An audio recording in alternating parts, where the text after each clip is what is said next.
এই ছেলে তোমাকে বলছি, এই ছেলে তোকে বলছি, তুমি খুব সতেজ ব্রেডের ছেলে, মাস্টার ডিগ্রি পাস করে গ্রামের বাড়িতে গেছো। তোমাদের গ্রামে একটা হিন্দু সরস্বতী, ভগবতী, কালী, দুর্গা তৈরি করে ওখানে রেখেছে জিলাপি আর একটা কলা। এবার তুমি হাসছো আর বলছো এত বোকা মানুষ গো। আচ্ছা, এই সরস্বতী, কালী, দুর্গা কি কলা খেতে পারে? হিন্দুরা কত বোকা, কি ব্যাপার, এখানে কলা জিলাপি রেখেছে। এই ছেলে তোমাকে বলছি, তুমি সাবধান থেকো। তুমি যে এখন স্কুলে এসে বলছো, এই ছেলেরা, এই মেয়েরা, আগামীকাল তোমরা ফুল নিয়ে আসবা, পায়ের জুতা খুলে দিয়ে বরকতের কবরে ফুল চড়াতে হবে।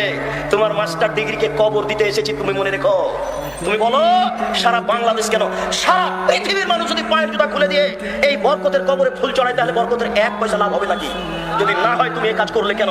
তাহলে ওর সরস্বতী ভগবতীর কাছে কলা দেওয়া আর তোমার এই কবরে ফুল চড়ানো দুইটা সমান নয় কি? তুমি মুসলিম, তুমি মুসলিম।